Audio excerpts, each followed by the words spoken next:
Seconds. 4, 3, 2, 1. Here we go.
All right. Well, Kufar, Akbar, everybody, welcome to another edition of the Cross and the Crescent discussion group. We are no longer a blog talk radio program that is dedicated rightly dividing the truth between Christianity and Islam. I was just talking to Paul right before we went live that the blog talk radio channel as what? How would you describe it, Paul? Is gone crashed? Or... I think that they have decided that Global Hatred Radio is not worth putting up anyplace because they only they get about an average of 1 to 10 people listening now.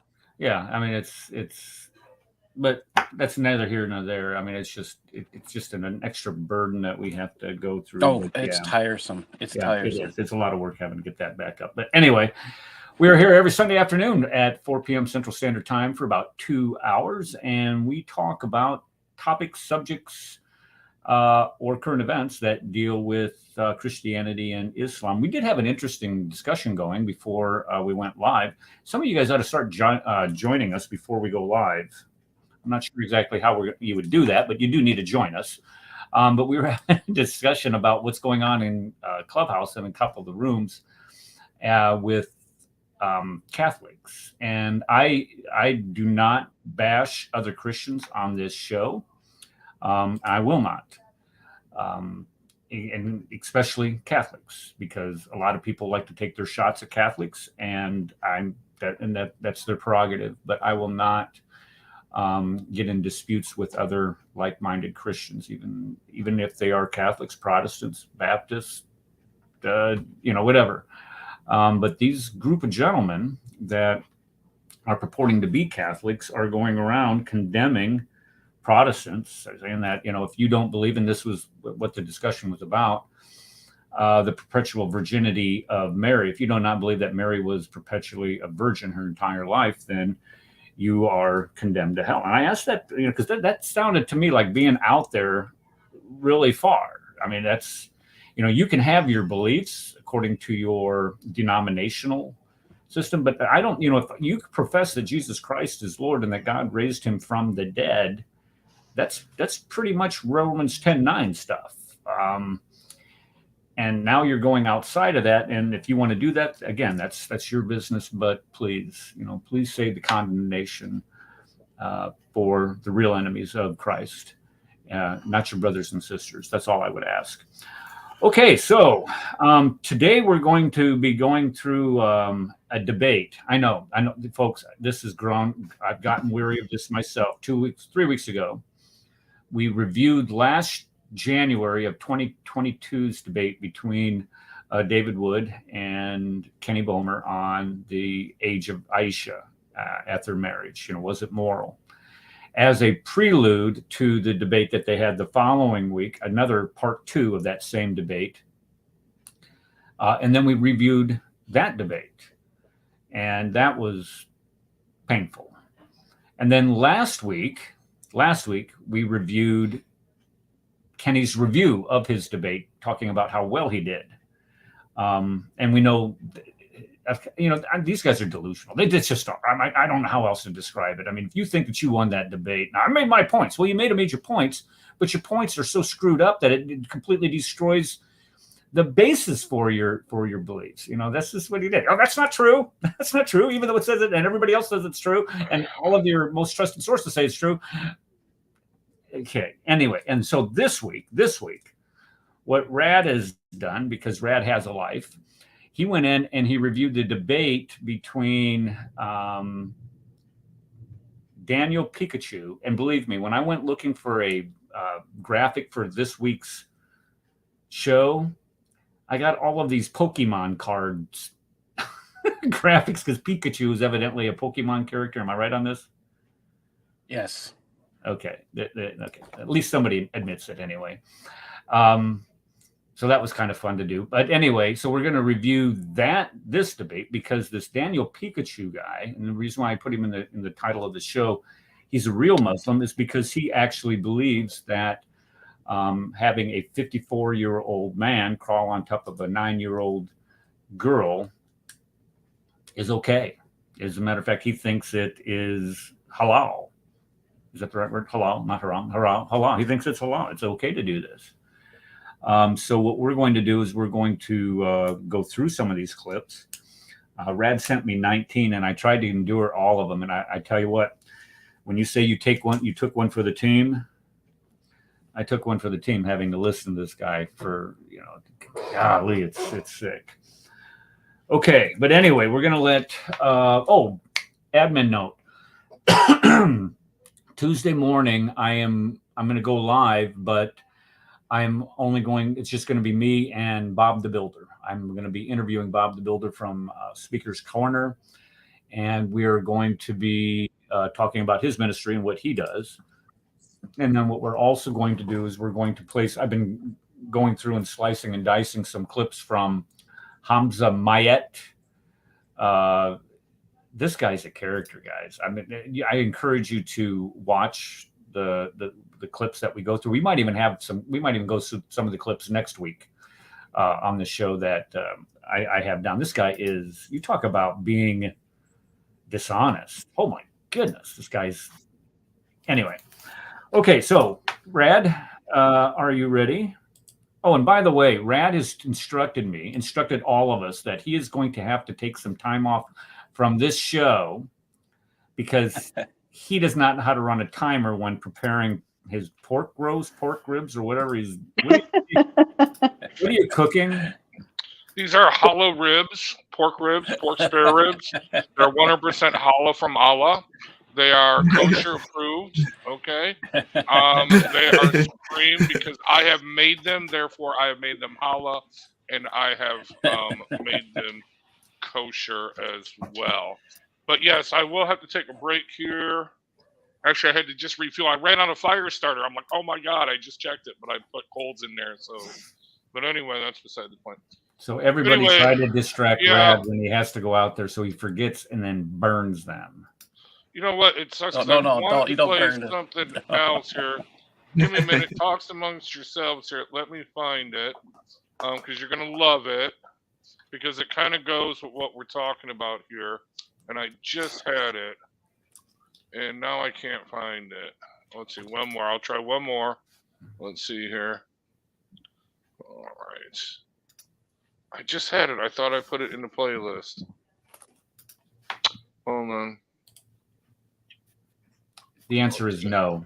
No, there isn't. That's the problem, because it says Jesus was with his brethren. The concept of virgin perpetually, that's close to the concept of these Corys.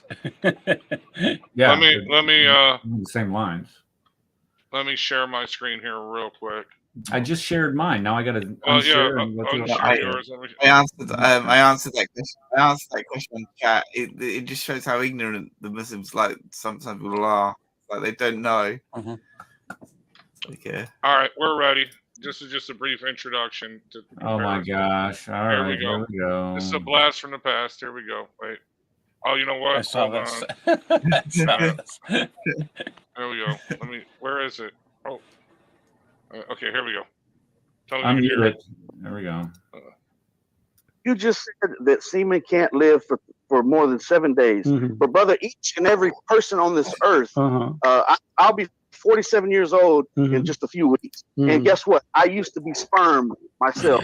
You used to be sperm. Don't tell me that sperm can't live in the womb of a woman more than 7 days. So okay.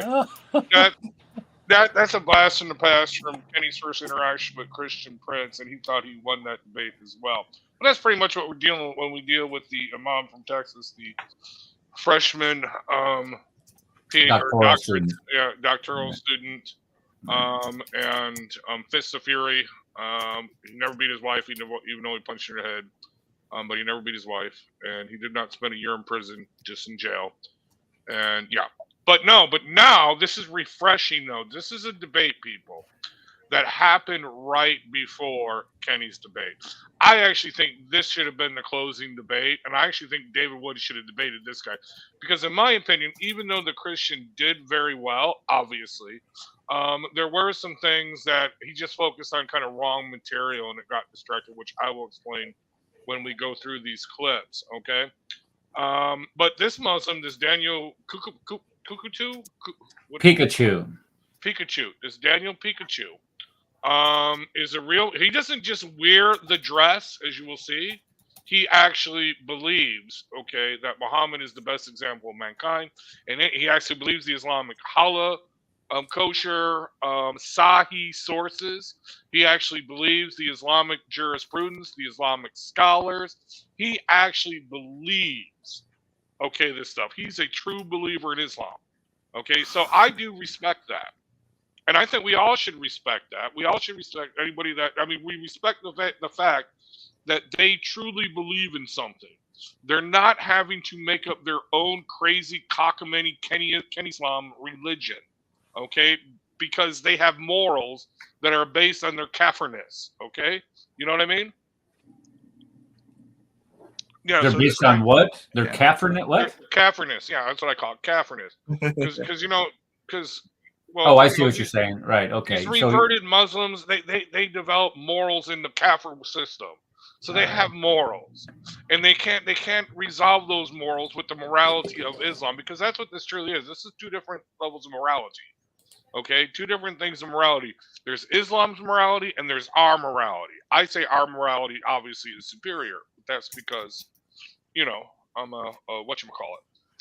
Anyway, so with further ado, oh yeah, it's half of his chromosomes, yeah. Anyway, so without further ado, let's get to the first clip here, people. Go ahead and pull that up. All right. Okay, so tell me if you can hear it right away. Here, okay, I'm going to play.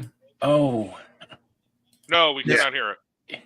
Okay, what? his name is Daniel Hakito. Can you hear it or no? His name is Daniel Hak. It's not Pikachu. It's Hak.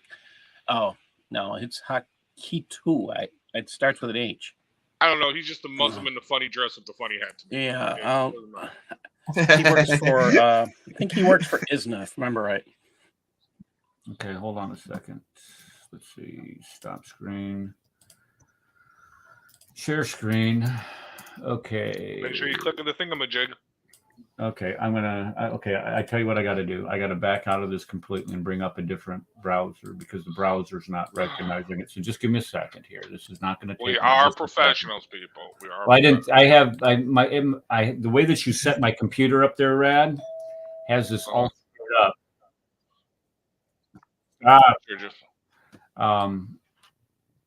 The way that you set it up, the default browser is what is this thing? I don't even know what the default browser is. Let me see here.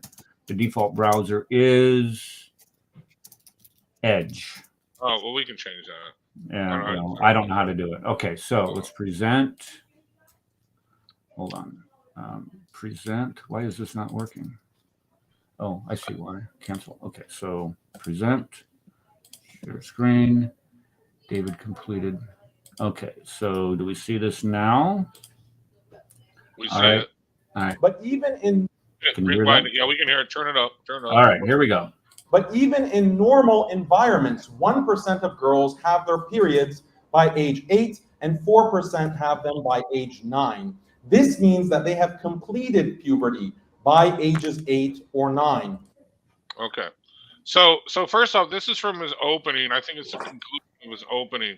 So he opens right away with the towel. Okay. He believes that if a young girl, for some reason, at the age of 9 or the age of 8, has her period, she's completed puberty. She is ready for sexual intercourse. Okay, she is ready to be married off. She's ready to be have sexual intercourse and stuff like that. Now he does bring up in later parts, and this is kind of the Muslim escape hatch. They said, "Well, no, only if the parents approve, only if the parents feel ready." Okay, that may be, but think about this. Put this in a very poor, illiterate, ignorant society in the middle of the desert. Okay, no, seriously, where they have like 5 or 6 children they gotta feed. And if they can get rid of one of their daughters at the age of 9, and Allah says it's okay that the man can have sex with her, they're perfectly willing to do it. You know what I mean? I mean, people have done more horrible things to children than that. Do you see what I'm saying, people? Can you hear me? Yeah, we can hear you. Okay. When he's saying that girls have completed puberty by the age of 8 or 9, that's a lie. That's simply not He's true. not aware. He's not aware of when they start. Is that's a statement that he's ignorant? Well, Yeah, it isn't just where they start, but it's not just.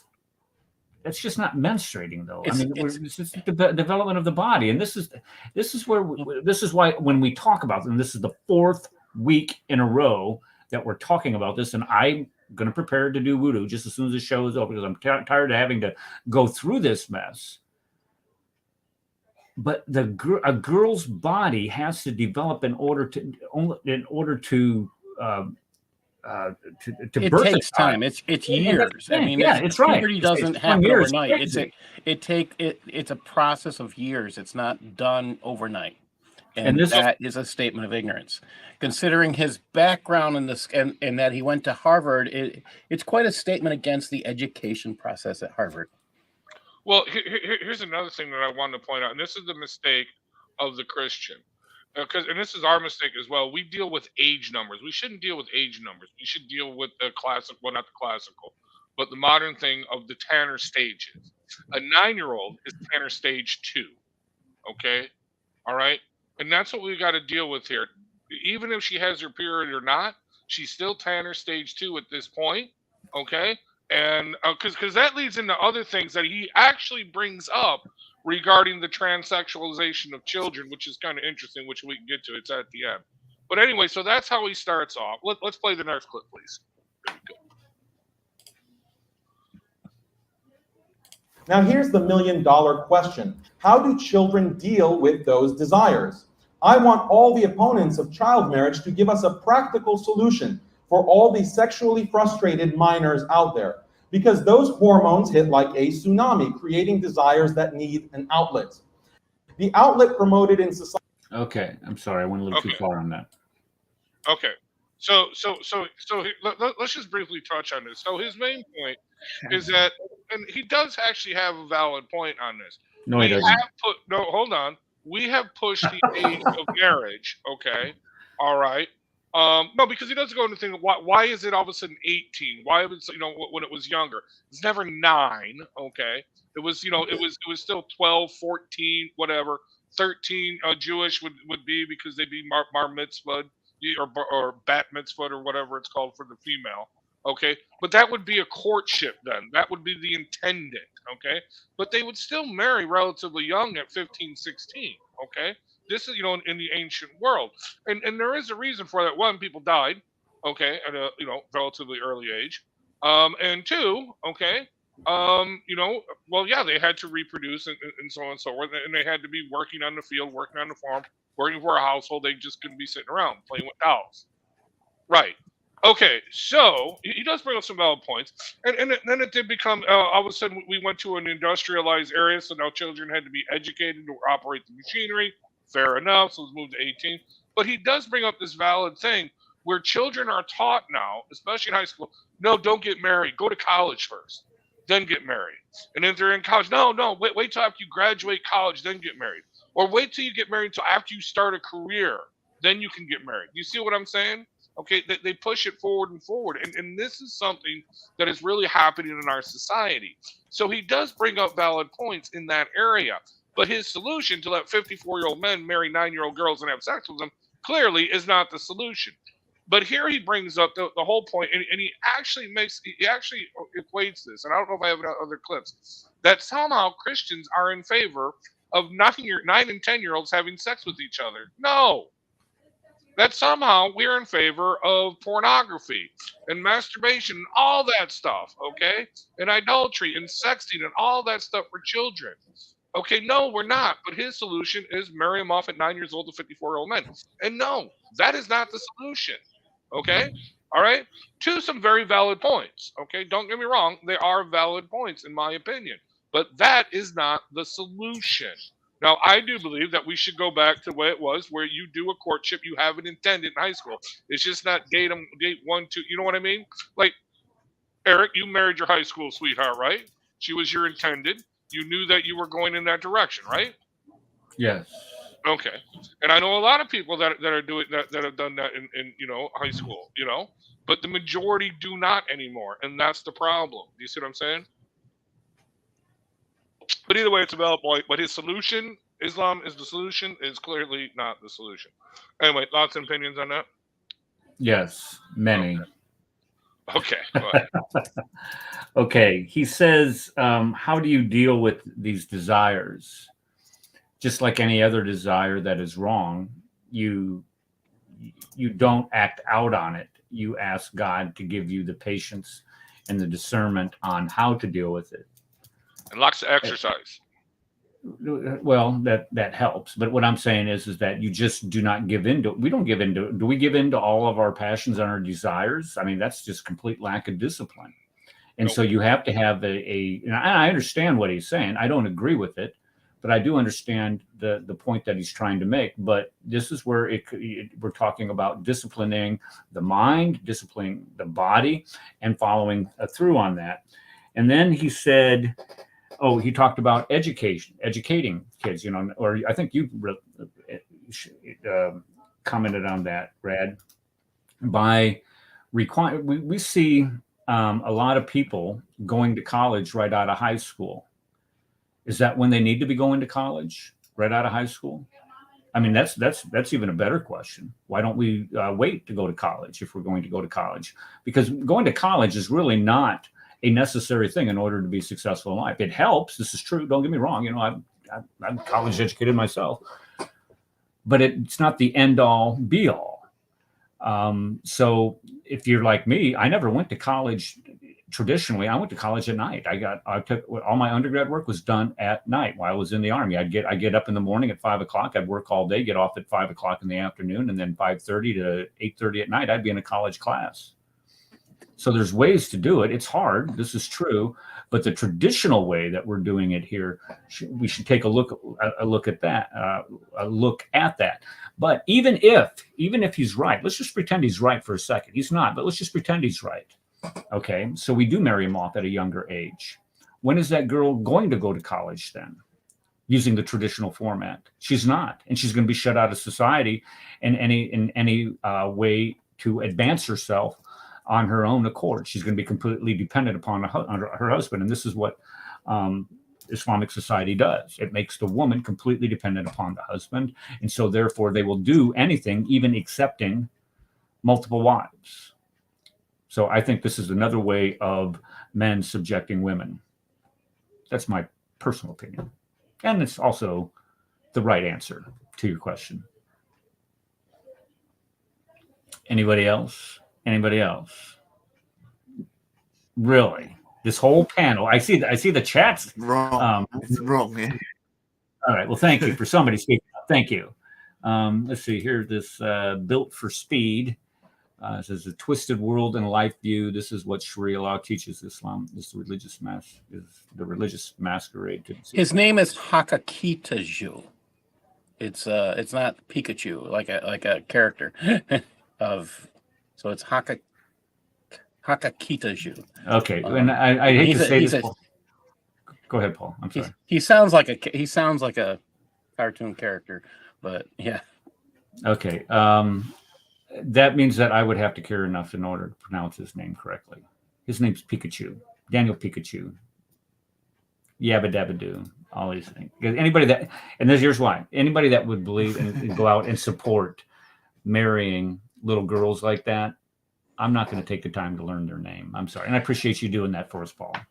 You took one for the team. Way to go. For those of you, I put the link in the YouTube, and what I'm saying is the biggest concern that's out there. Rare Foundation did an article about how he's trying to radicalize children for Islam, and that is scary. So please do go look at that one.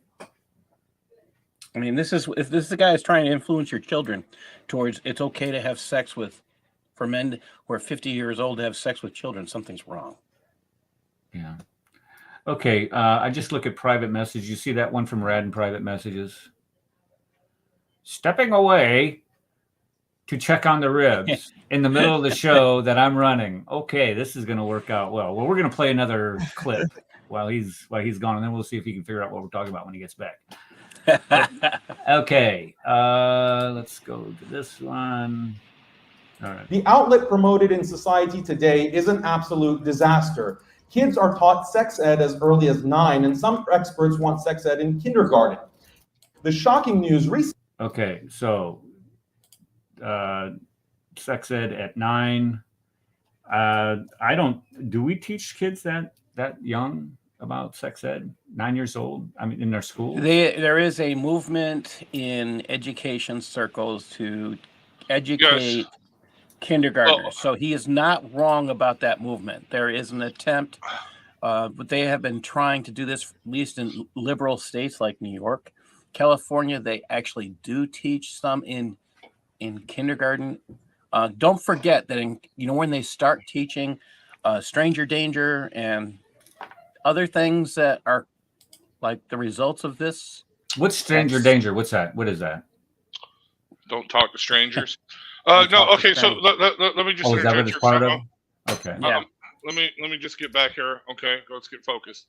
I'm back from checking the ribs. Fall off the bone. One bone already fell off. But anyway, we got another hour to go. See, this is the difference, Eric. This is perfection. Anyway, got them all sauced up. Gonna tack it up. Gonna firm it up. It's great. I just hope the ribs aren't spoiled because I took them out last week for a couple days, and then it was raining, so I had to refreeze them. I don't know. We'll see. Anyway, I'm probably gonna put myself. But anyway, so getting back to this clip, the reason why I put this clip in there, well, just to answer your question, Eric. Yeah. What are you doing? Somebody's playing something. Oh, Issa. He's just talking to someone. Yeah, I went to a funeral this morning, so that's why. Mute Issa. He's flirting with some girl. Yeah, I wanted to see my friends here. All right, let me mute Go ahead, him. mute him. How do I mute him? Around 1 o'clock, so I had Just to click that little mic. There you go. Okay. All right. So now the reason why I put this in, remember, he's saying that if a girl has her period at 9, she's completed she's completed puberty. Well, now he's complaining about teaching 9-year-old sex education. Why would he be in? Why? Do you see what I'm saying? This is the difference in his mentality. Why would he be against that? If he is arguing that it is halal from Allah to marry 9-year-olds, then wouldn't he want his future 9-year-old bride to be somewhat educated? You know what I mean? I'm just saying. But no, to answer your question, Eric, yes, in woke schools, they're not only teaching 9-year-olds sex education, they're teaching them all kinds of stuff they should not be taught. But this is not the topic for that discussion. Anyway, let's continue on. Let's play the next clip because it gets better. Well, it gets worse. Recently is that they've started to teach kindergartners how to masturbate. Hopefully, all Muslims. Well, just okay. So again, we are against California. that. That's California. That's California. We are against that, obviously. So that's a dead issue. I just wanted to throw that in there. But continue on. But again, why would he be against that? Which we're more keep playing. Hopefully, all Muslims and Christians here agree that fornication, masturbation, and pornography are not acceptable solutions. Rather, these practices destroy the moral fabric of society and corrupt the soul. Sadly, now, Christian, stop, Christian. Okay, do we agree on that? That these things are not the solution. These things are wrong. These things should not be taught, practiced, or whatever to teenagers, right? Yeah, I would hope we would all agree. Of that those are course. wrong. Yes. Okay, so he's bringing up a red herring here. Of He's course. bringing up a red herring. But his solution, now we're going to get into his solution. So go ahead and play the next clip, please. Okay. Oh, this is good. Wait. Sadly, So wait, I got to explain. Oh, no, play it now. We'll explain it. Play it now. Explain it. This is good. Sadly, much of the sexual activity for minors involves sexual abuse. According to the data, 28% of American children ages 14 to 17 have suffered sexual abuse. Some of this happens in churches, but the majority happens in public schools. According to reports, the sexual abuse of students in schools is more than 100 times the abuse in churches. Childhood sexual desire. Stop it. Okay. It's just way off topic. Why is he even doing that? Again, well, he's setting up the poison. Well, it happens in churches and in schools, whatever. It also happens in mosques. So what? That's not the idea. It's endorsed to happen in mosques. There's a difference. Exactly.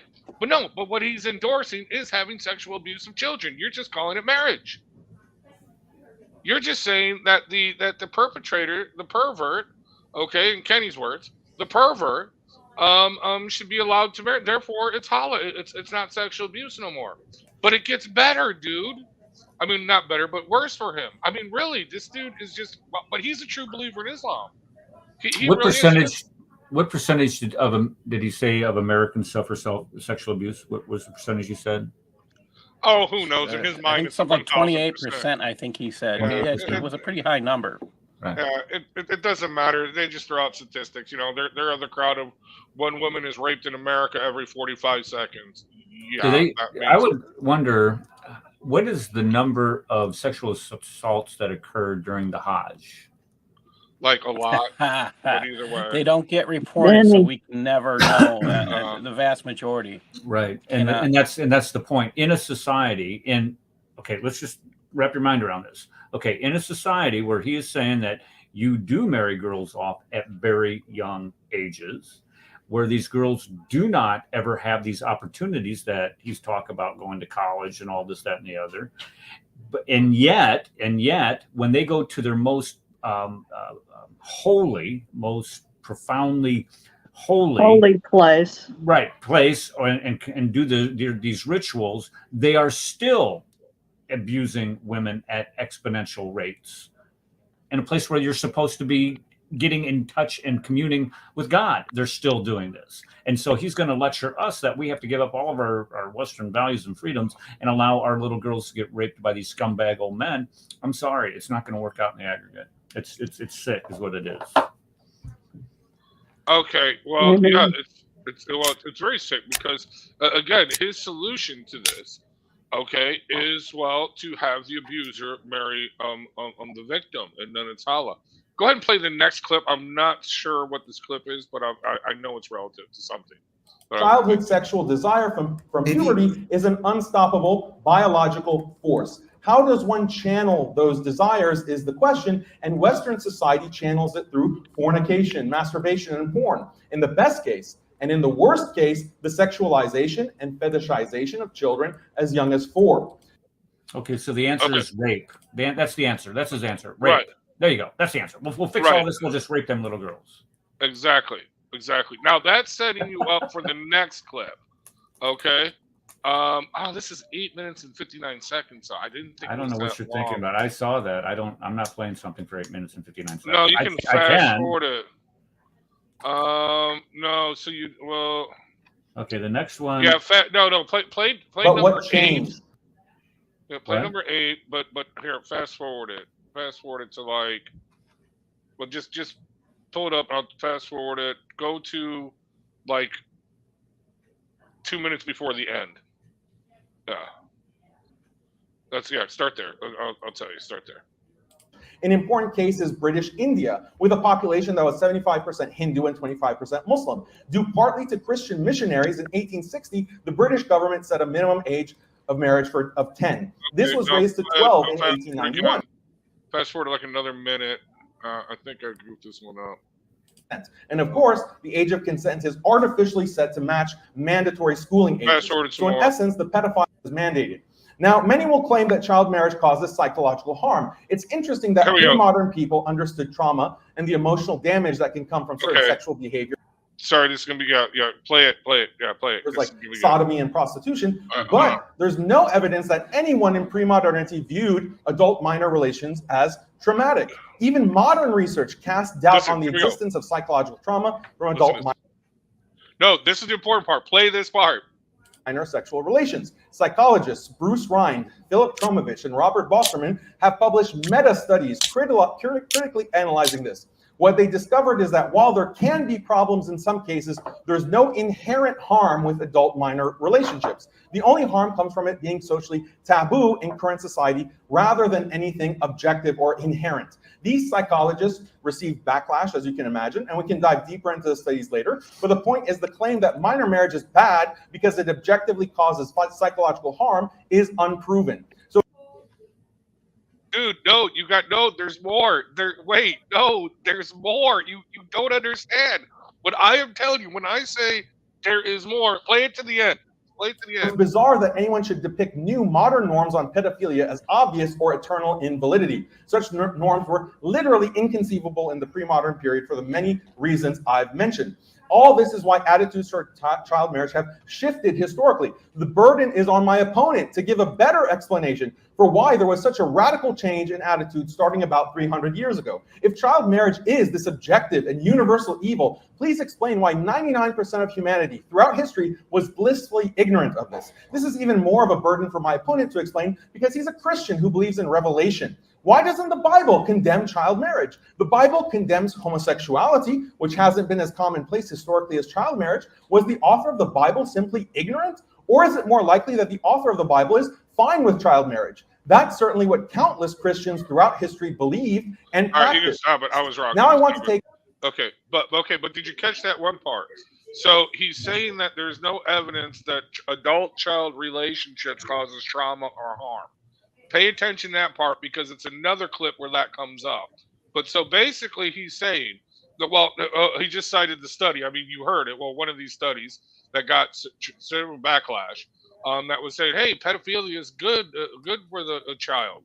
Okay, it doesn't cause any harm. Okay, the only harm is because you call it taboo, and that's what's wrong with it. So he is advocating for this. Like I said, this dude is a real, true believer in Islam. He really is. He said an inaccurate position. He said that the Bible would promote child marriage. I would actually say, if I were to argue it, I would say that particularly the New Testament promotes celibacy. It promotes not having sexual activity. The idea of sexual activity is an expiation for people. So, if they can't handle being celibate, then they're supposed to be married. That's what the text says. So I don't know what he's talking about. Well, he's a true believing Muslim. That's what he's talking about. Paul, you're on mute, sir. Paul, you're on mute. What he did say is the Bible does not refer to child marriage. So he was saying that the Bible is ignorant of it. But the text is not even into sexual activity. You're not supposed to be engaging and doing all this kind of stuff. Exactly. It's very right. You're Clear right about that. Abstinence is required. You're not supposed to be engaging this. And the humorous thing is when you actually look at the book of Genesis, you look at these men who are, when they're getting married, they're in their 40s. Abraham got married in his 40s. Isaac got married in his 40s. I mean, Abraham, we don't exactly know the age. Isaac was in his 40s. Jacob and Esau were in their 40s. Yes, so they're not marrying little babies. Yeah. Yeah, he also brings up the thing, or the common thing, where Rebecca was 3 years old while she was watering camels and carrying stuff on her shoulders, and she's a super girl, superhuman. She was called a woman in the Bible. She was called a woman. The Bible calls her a woman. Yes. By the way, Issa, did you look at any of those Talmudic passages I gave you? Would you have a chance to do that? I didn't see that, but I would just say that's even interesting to bring up that type of argument, because then his argument would be against maybe Jewish people. It wouldn't be against Christian people, because Christian people take the precedent of the New Covenant of the New Testament. So it doesn't even really matter what happens in the Hebrew Scriptures. But he's not, folks. Okay, he's not even arguing for this. This is where he's allowing us to lose sight of the forest through the trees. Right. Right. He's arguing for child marriage, but he's not just arguing for child marriage. Because, if you got a 16-year-old boy in ages past married a 12, 13-year-old girl, we all know that happened. We probably had grandparents, great grandparents that did something like that. That's not what he's arguing for. He's arguing for a 54-year-old scumbag to try to crawl on top of a 9-year-old little girl. Don't lose sight of what he's arguing for. Exactly. He's trying to muddy the water. He's trying to say, well, if this is okay, well, then why do you say that this is okay or isn't okay? Well, we call it pedophilia. It's a known sickness. Everybody knows that to have those types of desires for a little child when you are that old, when you are that age, when you every cell in your body ought to be screaming to protect a little girl like that. Now you want to try to take advantage of a little girl like that is sick. Yeah, and this is what he's arguing for. He's not arguing for letting, a 14 marry a 12-year-old. That's somebody he's arguing to let a 54-year-old scumbag to crawl on top of a little girl and justify it. Exactly. So that's where he's kind of confusing the things. Child marriages. I think there's an important point he misses is that the Bible specifically condemns those who would harm children. This is true. Exactly. And that it would be better for a millstone to be hung around their neck. Yes. Cast into the sea. And cast into the deepest sea. Yes. Amen. Thank you. Well, that's our God, whereas Islam doesn't have Yahweh. Doesn't have Yahweh that his word has come in the flesh. So he's fighting after his false God, and we're displaying the true God with the scriptures. Thank you. All right. Well, yeah. So, but if you notice, he actually says in this point where he's quoting a study, he says adult minor relations. That's what we're talking about. Not child marriages per se, where children get married, okay, or within the same age range, Romeo and Juliet kind of thing, 2-3 years, whatever, okay. We are talking adult minor relations, okay. But okay, let's go ahead and play the next clip here. Have you seen the 1968? I want to put a plug here. You have to see the 1968 Romeo and Juliet. It's beautiful. It's a beautiful movie, so I recommend it. All right, I'll check it out. Is that the one with it? No. I saw the modern one where they're in the hood. I thought that was. Oh, yeah. You're talking about Leonardo DiCaprio. This one has Olivia Hussey, who is a really because it's a '60s movie. So she was like in Black Christmas, very famous actress back in the day. But watch 1968 Romeo and Juliet. Beautiful movie. I played Romeo in our high school play. Yeah, that was cool. Do you have pictures? We should see it. Rad? No. Thank God I don't. I'm sure I do somewhere. What do they call him? They call him radio or what? The radio. Radio. We're far out there, radio. Oh, dude, no, it was a scandal. It was a scandal because I was a stoner burnout kind of dude. That was the '80s. You know what I mean? A burnout or burner, whatever. And here all of a sudden, I'm freshman. I become Romeo in Romeo and Juliet in the high school play, beating out all the jocks and you know what I mean? It was a big freaking scandal. It really was. Everybody was shocked. It's great, but I didn't want to be Romeo. I wanted to be one of the sword fighters that died right away. But I read it so well that I got the part of Romeo. So anyway, let's go with I don't want to do the one. Let's see, section 4. No, we already covered that. Let's go. Oh, clip number 10, dude. This nails why we all need to appreciate. All right, here we go. This is why we all need to appreciate Islam and the example of the Prophet Muhammad sallallahu alaihi wasallam. In his marriage to Aisha, the mother of the believers, he has provided a timeless example of this institution, which is so desperately necessary for all societies. Thank you. Oh boy, that is so disgusting. Sick. See that? No, but yes, it's disgusting. But think about this. This nails it home. Okay, because remember, he's a true believer in Islam. Right. He is exposing Islam itself. That's evil. Timeless example. It is the solution for children sexting each other, for children watching porn. It is the solution for children being raped and molested. It is the solution for all of these things. Allowing a 54-year-old man, timeless example, to marry a 9-year-old girl will solve all that. If you just let all the 54-year-old men or 30-year-old men or 40-year-old men or whatever Marry all your young children. It's going to make everything so much better. Yeah. Comments, thoughts? He's sick. I feel like I want to go vomit. That's how I feel well, about the thing is, that I mean, comment. Okay, we can Did he- all take a did he- 5-minute break did he- to go did he- do some wudu, and I'll meet you right back here when we get done, and so we all feel cleaner. Go ahead, Dominic. Dominic, go ahead. I'm sorry. didn't he murder people as well? I mean, did he murder like a lot of like? If you're saying Okay, this example, okay, I mean, there's so many yeah, off bad things topic. he's done. It's like, Yeah. like he would be the anti-hero. You wouldn't want to be like him at all. It's like He's more like afraid the to villain address that that. you wouldn't want to be. Yeah, he won't. Yeah, He won't Eric- allow that topic to be addressed because it would just show that his perfect concept is a sham. Okay. All right. do we Yeah, wanna do the Eric, next one? may I? Yeah, go ahead. Yeah, just to correct Rad, okay? Because Uh-oh. this Daniel is saying, well, all these kids are getting into pornography, they're masturbating, they're doing all that. So Daniel is saying, well, marry them off. Yeah. That's what Daniel is saying. Is Exactly. is That's he's what Rad, making? That's exactly what Rad said. That's exactly it. Yeah. Oh, okay, then that's fine. You know, when I was listening to Daniel's debate, he was just making little children like horny little dogs. I remember when I was 9, 10, I wasn't like that. You know, my sister wasn't like that. My brother wasn't like that. So I had 3 siblings, including myself, to look at. We weren't like that. But Daniel's got to put it that way that these little kids are looking at pornography, you know, masturbating and all that, just to make his point. Well, see, marry them off so they won't get into this stuff.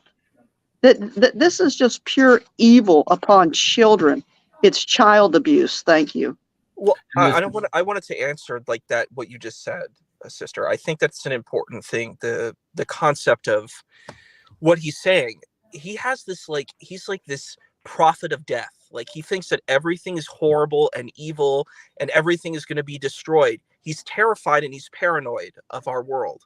Instead of saying, hey, we can make the best of our world and make it the best place it can be. He's saying everything is destroyed. Everything's horrible. We need to act like this is an apocalypse. And I think that that's the wrong way to consider this situation, because that's what it is. He's like, this is an apocalypse, so anything goes. And yeah, no.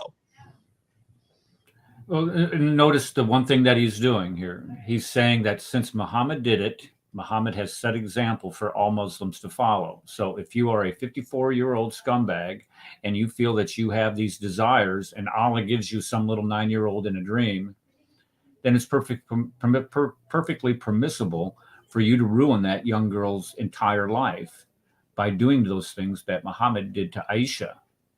And this is what's so disgusting about this in the Western world. And I don't think that he wraps his mind around this. The entire world looks at pedophilia as an abhorrent activity. It looks down. Even criminals today understand that the people who are the worst of the worst that need to be protected from the other prisoners, the other murderers, the other rapists, the other thieves or whatever, are the pedophiles. They have to get special protections because everybody recognizes what an evil this is. But yet here you have a guy who pretends to be a prophet in the 7th century, supposedly. I don't believe it as far as I can throw on, but supposedly pretends to be a prophet, and everything that he did and said is supposed to be an example to follow. And since he marries this young little girl, it's perfectly permissible for all time, even in the 21st century. And it's not. It's disgusting. And we know today, because we're able to study these things, what it does to the lives of these little girls, not only psychologically, but physically. When Lloyd was on this show, he was telling us some of the permanent damage, physical damage it was doing to these girls in the most, it makes you cry what this guy does. And this guy pushing it deserves to be in the jail cell with all those other pervs. Go ahead, Paul. I'm sorry. I personally think that after this debate, the FBI should be watching this man every minute of the day, and anybody who listens to him, because he has just espoused crime. on a federal, yeah, it was broadcast, and I would be scared to. I mean, if I was, Is that if a we weren't crime? critiquing this, Is that a crime? Advocating for pedophilia? Is that a Yeah. crime? that's what we have to be careful of. It Well, I'm- should I'm be just- because you're sending it out saying. there. You're Well, sending it yeah. out there. I mean, Yeah. you know, So- it would be just like saying murder is okay. Just go ahead and do it. You know, men get put in jail if they find juvenile pornography on their computer. They get put in jail. Oh, I know. Yeah. So, Yeah, I agree that somebody ought to at least look at, you know, should this be a crime to go ahead and advocate for this type of behavior? Just because, Since Obama- under the guise of religion. Well, I mean, that's Well, they actually Since have Obama, groups like NAMBLA that are allowed to exist, which are Man-Boy Lovers Association, and But Man since and boy. Obama, Man the and boy FBI loving. and other institutions have been compromised. I mean, they don't even look at the problems that Islam brings or Sharia. yes, It's very compromised. I agree with that. I agree. Because they scream that it's a religion, and that needs to be tackled. That's not a religion, to take little girls and sell your children. What's he going to do with his wife? He's going to sell his children overseas? If he does that, No, he'd probably be in trouble. If he ever has a 9-year-old daughter eventually and sells her to Afghanistan or Saudi Arabia or Dubai, he would probably Connie- get in trouble And this is the Connie, way you've nailed it. because he's an in American truth, he citizen, started- yes. You've nailed it because in the beginning he argued against the sexualization of children. Yeah, he did. Yet, But I'm under the and law. and he was Remember, talking we're about his under the own law. children, Right. but at the same time he is at the same time he's like, you shouldn't do that. We should be fighting against it.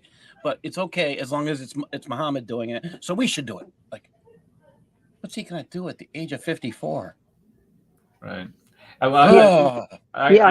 He did preface it. Now remember, we're under the laws of the land, right? So I'm not saying to go against the laws of like America, and so that's how he prefaces it. Like, don't touch me just because I'm agreeing to this. So he's just trying to self-protect himself by our own laws.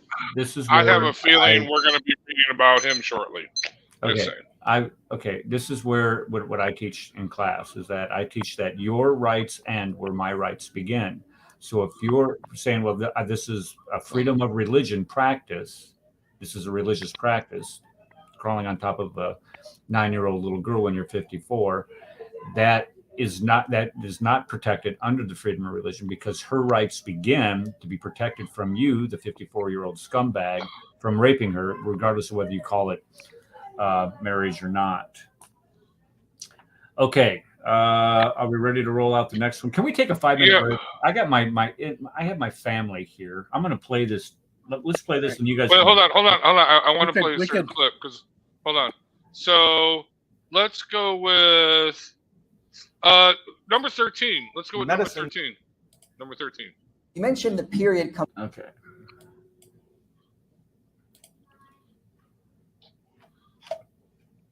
You mentioned the period comes at the end of puberty. Are you saying someone can marry and have sex with someone prior to getting their period? So according to Islamic law, when the body is fully formed because of puberty, the period comes at Tanner stage 4, which is the end of puberty. So yes, when there are signs of physical maturity, then it becomes permissible for the husband in Islamic law to have marital relationships or consummate the relation with his bride. And this is the example of the Prophet, peace be upon him, who married 6. Before the age of menarche, that's what I'm trying to get. Before the period. Okay.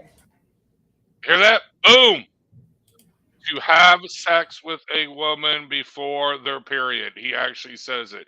Before the age of menarche, before the period. In Islam, it is permissible. Hear that, Kenny? It is in Islam, it is permissible, okay, for a man to have sex with his prepubescent wife before she has her period. Period. End of conversation. And it's in the Sharia law too. It's jurisprudence. In 9.2, Sharia law, reliance of the traveler. Yep, that is in like. It's in there earlier also, and I'm probably going to be covering that soon in the series I'm doing. Yeah. This is the most horrific thing. And it should be the thing that everybody should just stand up and go, ew, why does everybody want that? I mean, and how can you call that guy perfect? I'm sorry, it screams there's something wrong mentally. And this is one of the reasons why whenever they catch a jihadi in Europe, they call him mentally insane. They say he has mental illness. He wants to have sex with little girls. Or, this is their excuse. It's but Paul, they need to endorsed. They need to add he's mentally insane because of Islam. Yes. I like that. I get tired of their excuses why they don't do stuff. Or I look at these excuses, and this is, I don't like that they give them the out, and they're doing it here in the States now, and they've done it in Canada for a while. Why don't we just say what it is? It's not. I won't even call it mental illness. I would call it broken due to Islam. Okay, I missed that. What was the subject of that statement again? Well, what they're saying is when they arrest somebody, I mean, if they're pedophile, they're jihadi, whatever, in Europe, they call them mentally ill. They won't even say they're Muslim. Right. But, the truth is that, they might be mentally ill, but it's all due to Islam. So my definition of what's going on is they are broken due to a faith structure. So what is the cause of the mental illness? And it's the practice that is Islam. taught, and it's taught. It's the ideology that's taught in the mosque. So therefore, if you remove the outlaw of the ideology, then that makes all kinds of sense. And that would, this is what it comes down to. I am not into outlawing ideologies, but I am into this.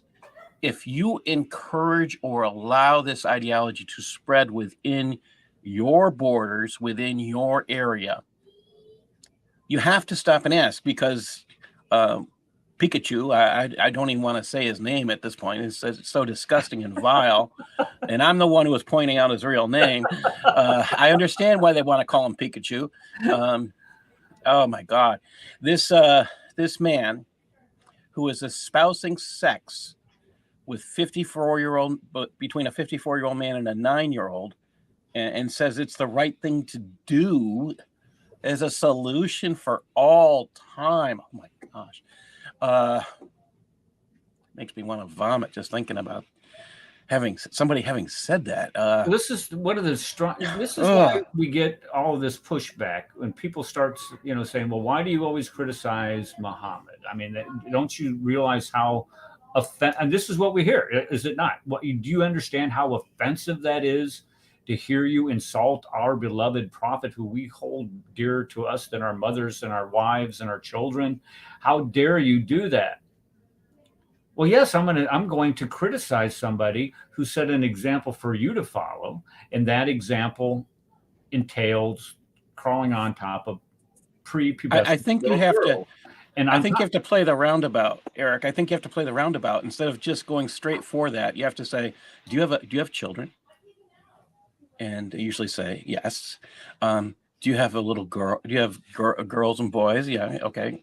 They say, I usually ask the girl, "Are you okay with your 6-year-old being married off? Are you okay with her having her marriage consummated at the age of 9?" And every Muslim I've actually had this conversation with in the United States has said no. So. Well, yeah, and in addition to that, though, the point that I was driving home is that the argument is that he did so many wonderful things during his life, which, whatever, but that would be the equivalent of a murderer going before a judge and saying, "Well, you killed in cold blood and without malice so and so." Yeah, but judge, look at all the other people that I did not kill. Look at all these other things that I've done with my life. I mean, do I really? Does that really fly? The ultimate crime, that ultimate line that you're willing to cross, which is the taking of another human being's life, or in this case, engaging in this type of activity with a little girl, defines who you are. And to say that man is supposed to be an example for all time, for everybody to follow, is just absolutely absurd.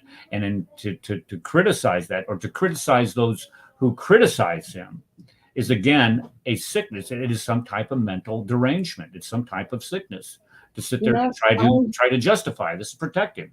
I was just thinking, in the United States and probably in Europe too, or places where the economy is doing a lot better, I bet a lot of these parents, like in the Islamic countries, and one of the countries I'm thinking of is Afghanistan, they just have children willy-nilly. They're doing it here too, and they're living off our welfare. But the difference is they get money when they they sell their boys and they become baka boys, or they sell their girls to some pervert.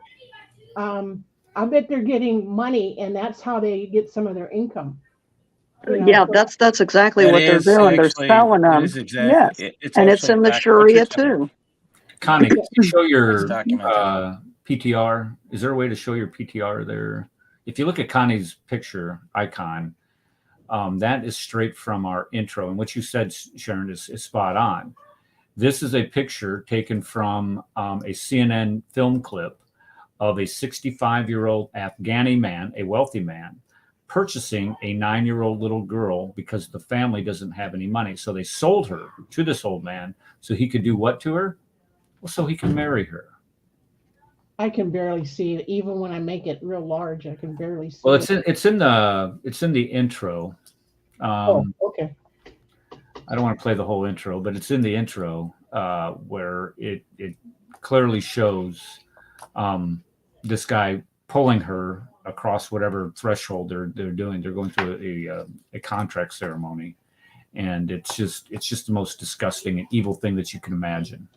And just remember, we got a bunch of Afghanis now who probably are looking at some little boys. Just word is out. I haven't heard what our country has done with them lately. Has anybody followed up on this to find out where are they being released from these facilities? I'm going to be Well, following you up do with know a- why with the a couple refugees friends. are here. The refugees are here because they are defying the ISIS. That's why they're in America. No, they're not. That's No, not true. they're not. No, Some of they those were actually compliant with. That's misinformation.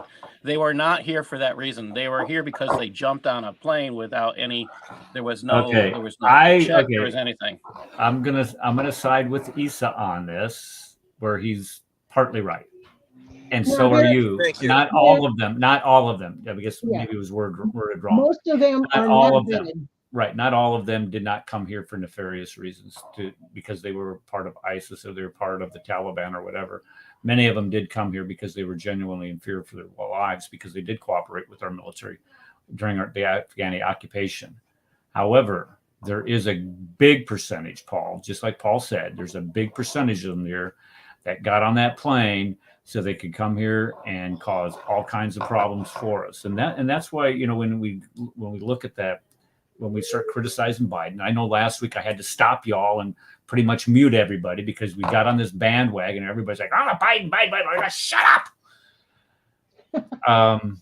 Where we tried to mitigate it, that pullout was just a complete disaster is what it was. And this is what resulted. I'd like to add, they've been bussed around just like they're bussing around the illegals. So there's many cities that are getting them that probably are unaware of it until they start seeing them on the streets. Yeah. Yep. You're probably right. Okay. All Is right. Brad back? Yeah, I'm here. Let's go ahead. Okay, Brad. Let me just tell you something.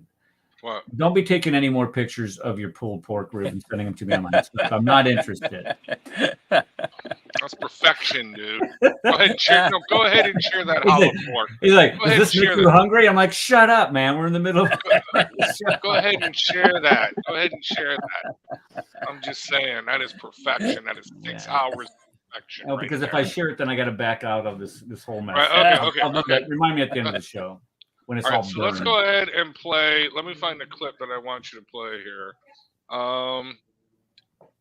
Okay, so hold on.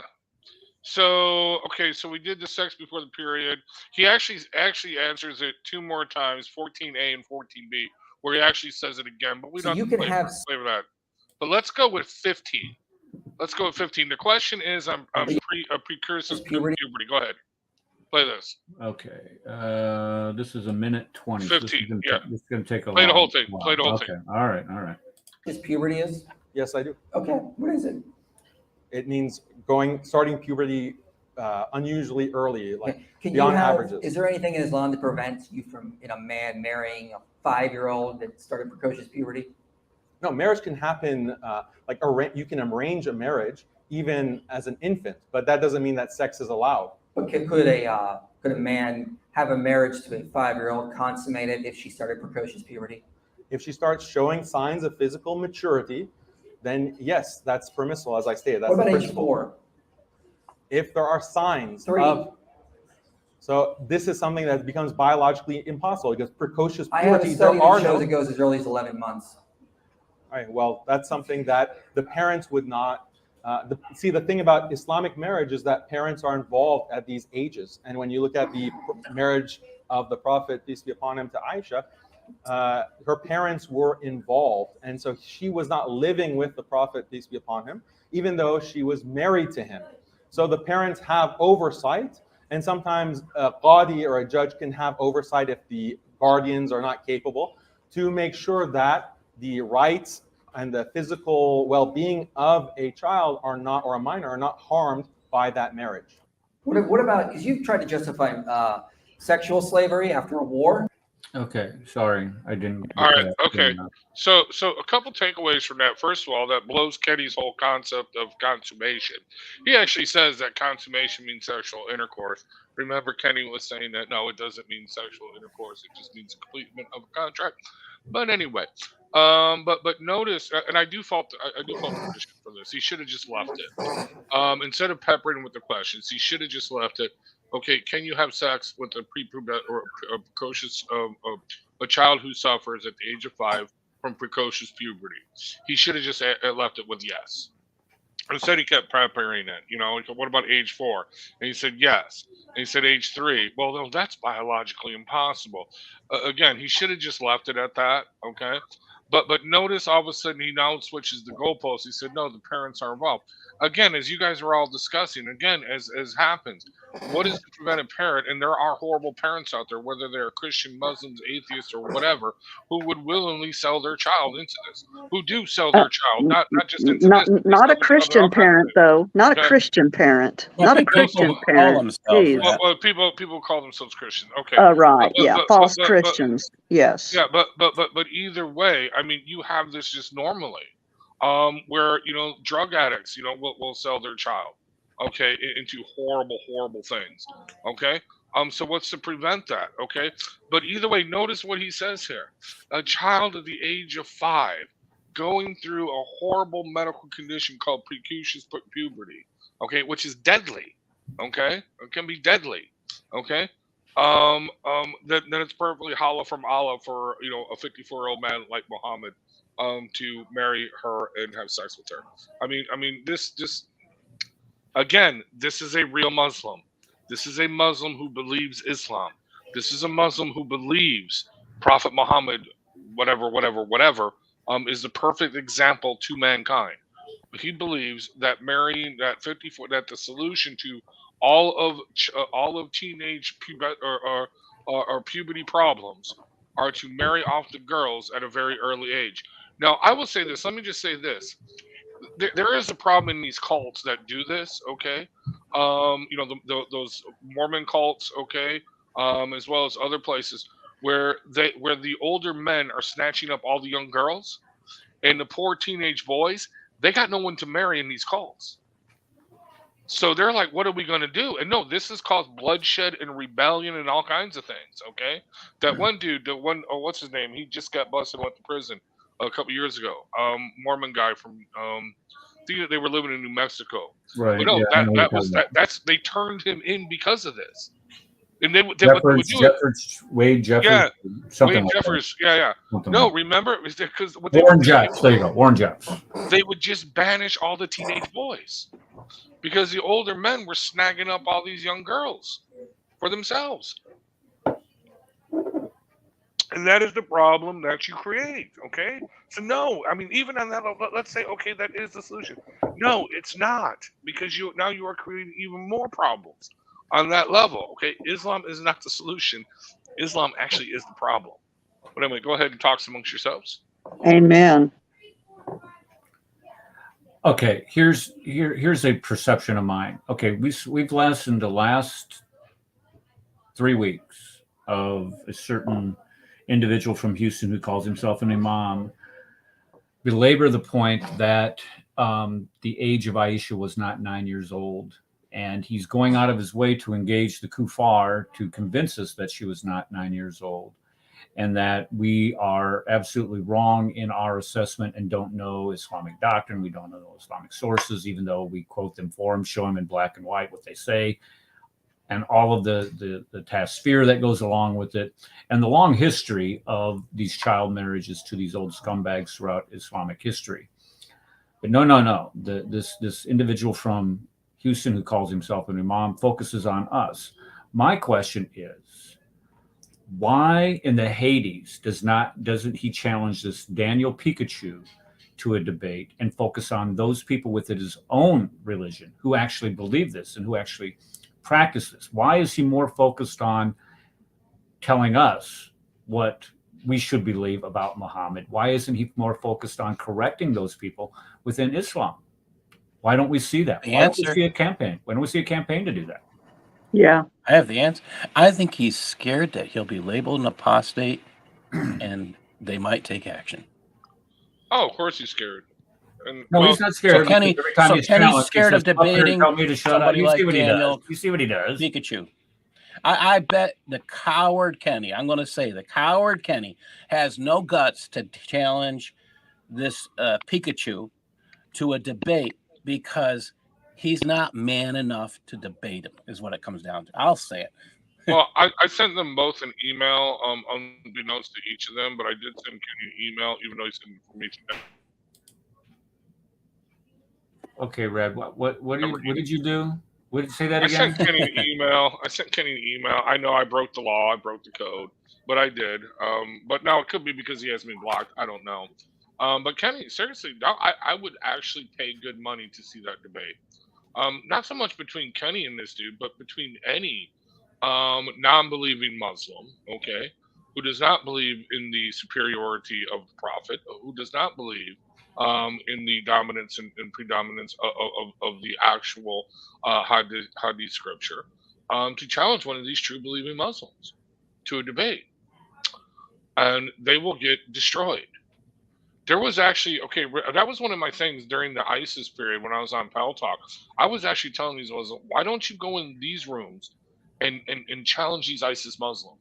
If what you're saying is true about Islam, I remember it was, what's his name, the little demon. I won't mention his name, but you know who I'm talking about, the original doxer. Okay, the dude that was in Canada. You know. Oh, yeah. Yeah, I know who you're talking about. The imp from Narnia. Yeah. Okay, I remember he actually responded to me, no, I'm not going to get my head chopped off for your pleasure, because they knew, okay?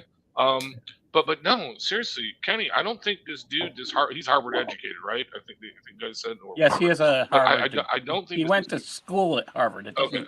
It's interesting. It doesn't say that he finished it. That's the interesting part of that. Don't say the demon's name out loud. We didn't. Anyway. No, someone posted it in there. I would never. Anyway. I would never say the guy's name out loud. I would. Not under the show. Well, from what I've heard at Harvard, if you just attend 1 year, you've made it. You got $100,000 a year job.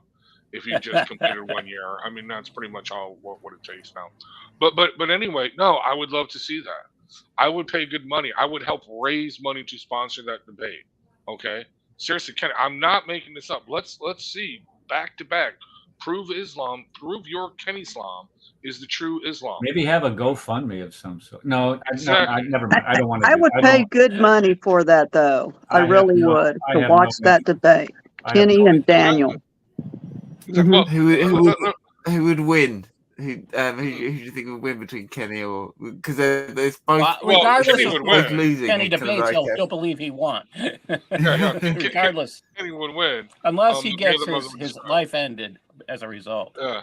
And we don't want that. And we don't want that. No, it's not something we want. Right, but that's the only way I think he'd concede that he lost, or if somebody put out a. Yeah. Here's the thing.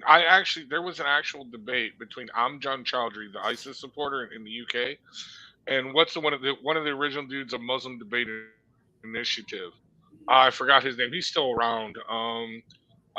What's his name? I can't think of his name. But anyway, they debated on one of those British TV shows, and Amjan Chowdhury just completely and totally embarrassed him. He's like, "What are you talking about? You have no idea what the Hadith says. You have no idea of any scholarship." Actually, this dude said, no, it's impossible for ISIS to be the caliphate because in order to be the caliphate, you gotta secure your territory. ISIS doesn't have an air force, so therefore they're not securing their territory. And the guy's like, what are you talking about? Did Prophet Muhammad, peace be upon him, all the caliphs, did they have an air force? No, and their territory was always constantly in flux. Okay, you know what I mean? No, it was just totally embarrassing. But they will be ashamed because they are ashamed of their religion. The only reason they accept Islam, it is actually out of spite. It is actually out of an anger and an hatred. For some reason, I don't know why. It's supernatural or what, but these people really just reject God. They hate Christ. And that is the simple reason for it. Okay? And they hooked onto this Islam that gives them some kind of purpose, some kind of direction. Okay? Whatever. Others, pick other things, but either way, this is what they do. And they honestly, when they are confronted with these cold, hard facts about Islam, could you imagine, let me put this one out and I'll finish up with this. Could you imagine if you thought Superman was real and you really believe this beyond any rational, reasonable doubt, Superman was real. And then you found out that Superman was really a criminal. What would you do? You have a choice. You can either leave the belief in Superman, or you can reject all the evidence that says Superman is a criminal. They just choose to reject all the evidence that Muhammad is actually not a Superman. Many do convert or get out of Islam. Many do. Some do become Christians, and others become atheists. Yes, they leave that Allah because once they read it, that one lady, she wanted to teach her children Islam. So she says, well, I, as mom, I need to read upon Muhammad first before, I teach them. She read and she's like, no way. She left Islam. She soon came to Christ and she was like, there's no way I would teach my children about Muhammad. She came to Christ. She was on Hatun's channel and gave her testimony, and that was part of her testimony. Beautiful. That's great. A lot of the stuff, though, a lot of the information of people leaving is not being told to us, because they would probably get their heads cut off or stoned to death or something like that.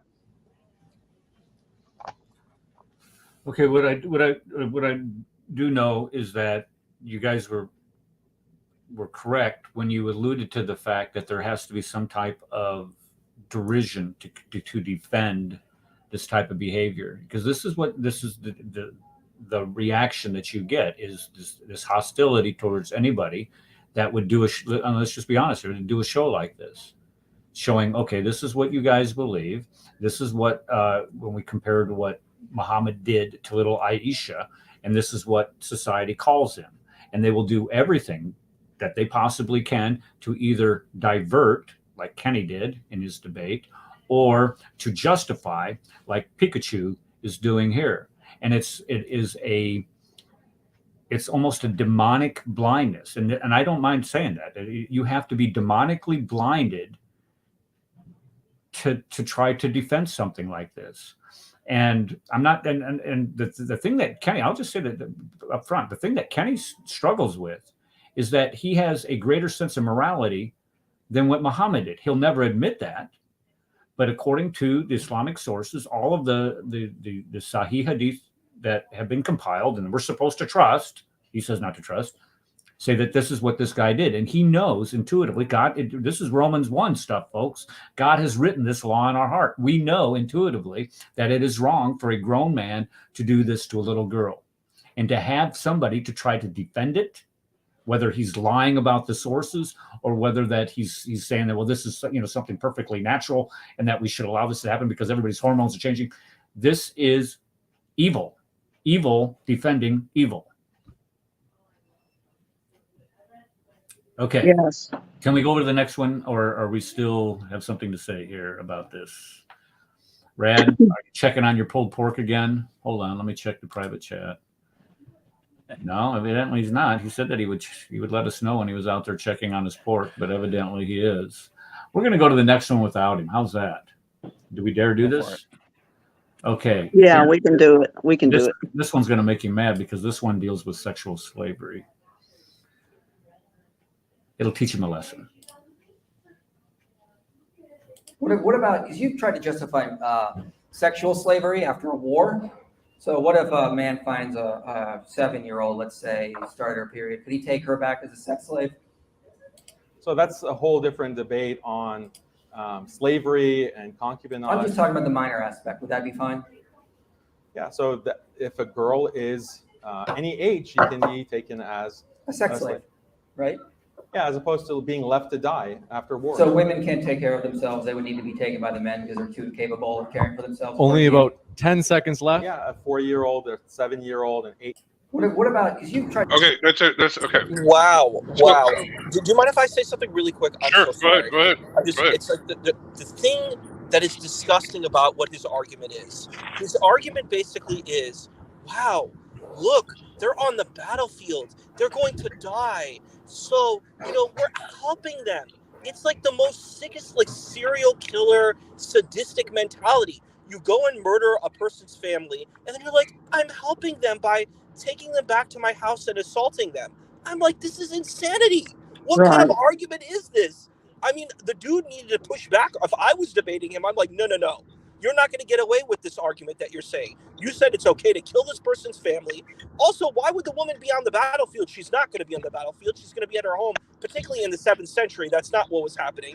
She's not a druid in the Celtic Ireland. You know what I mean? That's not what's happening. So I'm like, this is ridiculous. So I'm like, wow, it's extremely offensive, his argument that he's making. Yes, so he's trying to justify it. Yeah. Yeah. So he has actually justified is that during war, when the father and the sons are killed on the battlefield, they can go into the home, take the children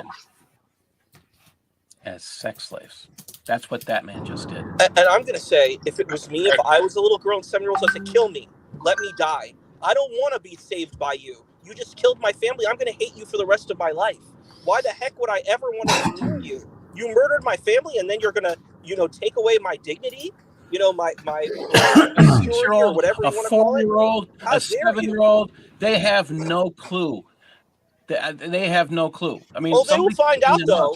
They're going to find out, though. They will. And they're going to be resentful. They will wish for death. There's not a question about what that means, but that is the truth, is those children, they may think they are being saved when they're picked up, but they are being given something that's worse than death. Yeah, and Paul, there's the little girls have been saying that if you're going to sell me off, I'll kill myself. They're already saying this because they know this is so wrong. I don't want to live under this condition. I'm just a little child. And children aren't that stupid. If you say, where's mommy and daddy? Mommy and daddy are on, who's the strange man? Why is this strange man coming into my house and taking me away from home? Where's mommy and daddy? I think they're not No, children are not stupid. They would know that. It's kind of clear. And that to him is not Exactly. even allowed to be part of the argument, because once you start discussing where's mommy and daddy, he has to openly admit they've just killed them so they can steal the children. And that is, sadly, what is currently happening in Africa and in the Middle East and wherever jihad is running rampant. It's been going on for 1,400 years. Yes. It's sickening that he made that argument. Notice. Well, I'm sorry. I do fault the Christian because he should have left it alone, just at the children. But instead, he deflected and said, "What? So women?" Well, actually, no, I don't fault him for that. Come to think about it, He actually went down to point. Yeah. He needed to drive down to that 4-year-old. He wants everybody to hear that this man justifies taking a 4-year-old as a sex slave. But he actually did, because if you notice, replay it, because if you notice that's what the Christian does. He says, so what? Women can't take care of themselves, but the dude comes back and he says, no, I'm talking about the children. The Muslim says that, so he actually did kind of nail it home. But I just think he just should have nailed it home even better. That's what I'm saying. Just let that hang there, okay? That because he does say, yes, a child at any age they can be taken as a sex slave. I mean, I don't know if you caught that, but he does say that they can be taken at any age as a sex slave. Notice what his excuse was, though. Otherwise, they'd starve. His excuse was to preserve the life of the girl. Yes. Yeah. Yeah, and Connie hit the nail on the head. Go ahead and kill me. I'm not. And see, Right. Yeah. Muhammad set the example for this. I can't remember which tribe they had conquered, but they conquered this tribe, and the leader of whatever tribe it was is killed, and then he marries that guy's wife the same day that him and his followers killed her husband and her family. So I would have a counter argument to this. If I was debating this situation, I'd said, you're doing divine war. You're doing a struggle in the name of God, the most beneficent, the most loving, the most merciful. Why wouldn't God send a light beam down onto the people and transform their hearts? Why do I need to slaughter and murder them? This makes no sense to me. If I have God on my side, I don't need to kill anyone. You know what I mean? Especially if I'm, like a super ubermensch type of person, I don't need to fight and kill because God is on my side. It's an interesting story in the Hebrew scriptures about the Ark of the Covenant. What happened was the Israelites were using the Ark of the Covenant. They brought it out to the battlefield, and they weren't supposed to do it. And what happens is they got just defeated because they didn't follow what they were supposed to do. And then what happened was the Philistines took the Ark of the Covenant and brought it back to their enclave, into their palace, and they opened the Ark of the Covenant and destroyed them. And then with the remnants of that group brought back the Ark of the Covenant and said, we don't want to have anything to do with this. So I'm like, if God is on your side and God is the most powerful entity, then why would you need to kill? I don't know. It doesn't make sense to me. All right, let me just do an admin thing. Everybody that's listening or watching right now, do me a favor and go in and like the show and put some type of comment down below if you can, whether you enjoy it. Even if you feel like you need to do some voodoo, go ahead and put "I'm doing voodoo, leave me alone," Kafir, or whatever you want to write. Just go ahead and do that. And yeah, that was the Philistines that had got the Ark of the Covenant from the Jews. You're absolutely right on that, Isa. But what was I saying? We were talking about sex slaves on this, and this is where we come up with that adage, that which your right hand possesses. Well, what is your right hand? Your right hand is your strong hand, and those women are not forbidden to you. And this is where we have, again, Muhammad setting an example for all time for them to follow. And then this guy, this Pecachu guy, is taking it to the most extreme level, saying, okay, it's not only the women, but it's also the little girls. You can treat these women and these little girls in the most inhumane way that you possibly want to. Why? Because you've been conquered in battle. And we all know that since you've been conquered in battle, we can do whatever the heck we want to. And this is where we look at today's norms, today's morals are not lining up with that which was established by a caravan robber 1,400 years ago. And there's no amount of rehabilitation that you're going to be able to provide in order to get this guy. And this is go ahead, Red. I'll go after you. Well, no, I was just saying, and this is real Islam, Kenny. Kenny, if you're Kenny Islam, is real Islam, you need to debate this dude, because these are the real Muslims that we are learning Islam from. We're not learning it from you, because we already know your Islam is not Islam. We're learning it, okay, from real Muslims, not from people who are bachelor or are freshman doctoral students, not from people who read, Encyclopedia Britannica or American Encyclopedia or the Encyclopedia on Islam. No, that's not who we're learning Islam from. We're learning Islam from the actual people who believe Islam, okay, and believe the Islamic sources. So if they're wrong, if your Islam is right, you need to debate them. You need to sit there and call them out and say, what you are saying is a blasphemy. What you are saying is wrong. What you are saying is not true Islam, because you have the Islam, okay? You have the knowledge, okay, that they, for some reason, do not have. Okay? I 100% agree. I agree with that. Muslims need to be battling these terrible ideas. They can't accept that. They need to challenge it. And I look at it this way: if they do that, thank you, Nicodemus. If they dare to do it, I mean, this is what the truth of the matter is. They don't have strong enough faith to do this. See, Christians, Jews, whoever, Hindus, everybody else in the world will call them out for this disgusting, vile faith structure that endorses pedophilia. But they are afraid to confront it themselves. And why is that, Paul? Fear of death, because you're not allowed to question. Exactly. And where do we find that? Oh, hold on. Wait a minute. Reliance right of the here. Traveler. Right there in your Sharia. It's right there. We've read it 100 times on this show. When you dare to question the consensus, anything that's consensus is considered blasphemy, and blasphemy is punishable by what? By death. So you are considered. Actually, it's worse. It's not blasphemy. It's they label you an apostate. And well, that's the thing. Blasphemy is apostasy, though. Well, no, to them, blasphemy is actually somewhat a sideline. But once you get labeled an apostate,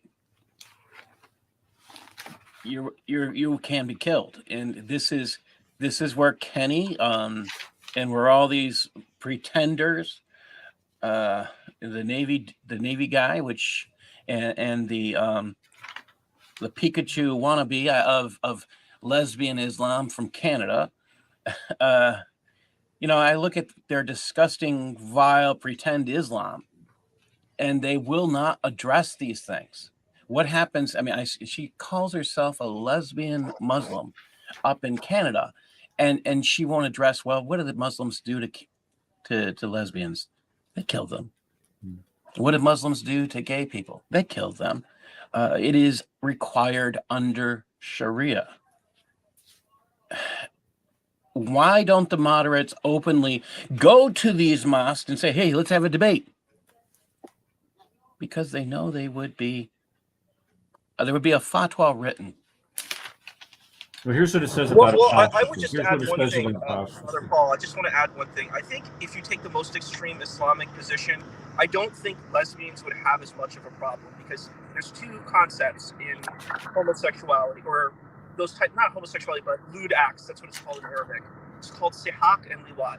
Sihak means pounding, and that's referring to lesbianism, and liwat is sodomy. So sodomy is punishable by death. Sihak may be overlooked. Lesbianism might be overlooked, or there might be a way.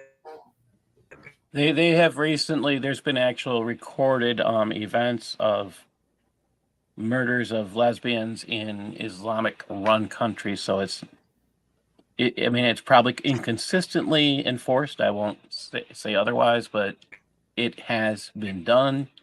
And they do use the scholarly consensus when they do condemn those acts. Okay, I wanted to add one more thing that when we were talking about apostasy and why they do not talk out about this is because it says right here, it says leaving Islam is the ugliest form of unbelief. And when a person has reached puberty, is saying involuntary apostatized from Islam, he deserves to be killed. Okay, so you turn the page on this book, you go to page 596, and then it says towards the bottom here, acts that entail leaving Islam, and you go to the next page, and there's two things here. Number one, to revile Allah or his messenger. So if you revile Muhammad and you talk bad about Muhammad, that's considered apostasy, and apostasy is considered to be punishable by death. Or, and this is what we were discussing, to do. Hey, can you go back just a second? Because you said something that's extremely important. There was revile Allah, and what was the other part? And his messenger, not and or his messenger. I'm sorry. So that's the lawgiver. And then hold on. Here's the best part: to revile Allah or his messenger, and then in parentheses it says, "Allah bless him and give him peace." Nothing about Allah, praise Allah or anything, but bless and give Muhammad peace. I'm sorry, Paul. Go ahead. So the lawgiver is Allah or Muhammad, which means again we have. It says to revile him. Is what it says. Yeah, no, but the lawgiver in Sharia is Allah or Muhammad. So we have another example of shirk in this statement. That's what it is. Apostasy. Okay, you're absolutely right, but that's going down another rabbit trail. But then it goes on to say to deny any verse of the Quran or anything by which scholarly consensus belongs to it, or to add a verse that does not belong to it. So this is why these guys are never going to publicly say these things that we have spoken of. And the reason why is because to do that is considered to be apostasy. And what does apostasy entail? Here in the West, it's not a big deal. You can say whatever you want to, in most circles anyway. But if Kenny or somebody who believes the things that he does would go to a Sharia compliant country and try to teach these things, I'm not saying that they would just point him out right away and kill him. But if he tried to teach these things in a mosque openly, yeah, I bet he'd have a hard time surviving that one, based on what we've seen by example. All right, are we able to finish this up in 10 minutes? Because I really do have to go. Rad, where are you? Rad, where are you? Rad, he's out cooking. Let's go ahead and go to the next clip. All right. Okay, the next clip is Muslim defends. Oh my gosh, this is gross. There we go. Oh, Meta-analyses revealed that students with this kind of child sexual abuse were on average. Stop. Okay, first of all, I wasn't cooking, I was eating. And yes, ribs are fall off the bone tender. They're tasty. But anyway, rewind and play it. So he was talking about this study that was actually panned. It's an outlier study. It was actually panned, and actually Congress got involved, and it was pulled from Psychology Today or whatever. I remember this study. Yeah, no, this was a big deal. But this was like 10 years ago. Now they're going back to this, and they're saying, no, pedophilia is a good thing. But anyway, go ahead and listen to this. He quotes from this study. But I want you to understand what the real trauma is. The trauma is not being sexually molested by a parent or a family member. No, go ahead, play it. Listen. Meta-analyses revealed that students with this kind of child sexual abuse were on average slightly less well-adjusted than controls. However, this poor adjustment could not be attributed to the sexual interaction because family environment was consistently confounded with that behavior. Family environment explained considerably more adjustment variance than the actual sexual act. So what he's saying, to summarize, is that you can't isolate the sexual act. What's happening is children are getting molested, children are getting abused by their family members or in this bad environment, and that bad environment or this abusive parent, that's what's causing the slightly lower adjustment levels or the trauma. It's not the sex itself. It's not the sexual act itself. And again, Rind is not looking at marriage. He's not looking at these kinds of relationships that have existed, again, throughout history. You're right. So you see there, people, crack doesn't kill you. Methamphetamine doesn't kill you. Fentanyl doesn't kill you. It's the bad environment of living homeless on the street. So he ignored the whole I'm sorry, Red. He ignored the word trauma. He skipped over the discussion was about trauma. He never addressed what the trauma was. Well, that disgusting pervert. Well, he actually blames the no. So you have a family member or a parent who is sexually molesting a child, and it's not the actual sex that is causing the trauma. It's the actual fact that the parent is bad in other ways. It's a bad what? Like I said, crystal meth does not kill you. It's living on the street that causes the overdose. I mean, no, seriously, it is. This is just the utter stupidity, okay, of Islam. This is what they are forced to. The true believers in Islam. This is what they are forced to stoop to defend their prophet. I mean, just simply amazing. Anyway, thoughts, opinions from anybody else? Okay, so what is he defending here? It's okay to molest a little girl, and it's the parents' fault. Is that what he's saying? He's quoting a study, okay, that was done, okay, saying that actually I think it's man-boy love or pedophilia love is actually very healthy for a child, but if the parent who is doing this is a good parent, pretty much is what they're saying. So yeah, gross. That is the summary of what he said. That would be the summary of what he said. And it's only trauma for two reasons, because he said it before, because he was quoted from it before that we played. It's only trauma because the man-boy love or the pedophilia love between the parent and the child, or relative and the child, or someone in the family circle and the child who is an adult who is molesting or raping a child. It's only bad if because of the stigma that is put on it. See, that's what causes the trauma. It's the stigma of us saying it's bad, and two, it's also what is actually bad if it does cause them trauma. It's because the parent or the household environment is a bad environment. Like this is the same excuse. Okay, this is the same excuse that it's also no consent. Are, There's no consent. They don't have consent in this situation, and they're not cognitively developed. If you study developmental psychology, you know it's insanity, that proposition. But under Sharia, silence is consent. Yes. Well, it's very interesting because silence can be rejection as well. Silence does not mean consent. That's ridiculous.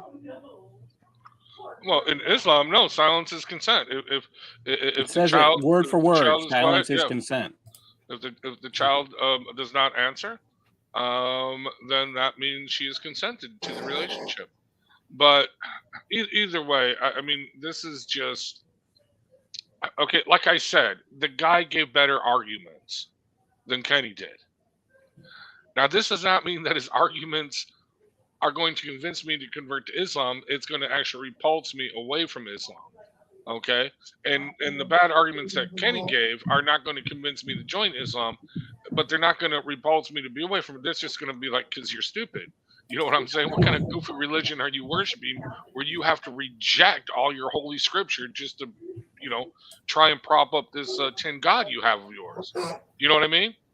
So either way, so you got Kenny giving bad arguments, okay, that just causes you to laugh at Islam or his version of Islam, and then you got this guy giving the good Islamic arguments, okay, that causes you to be repulsed by Islam.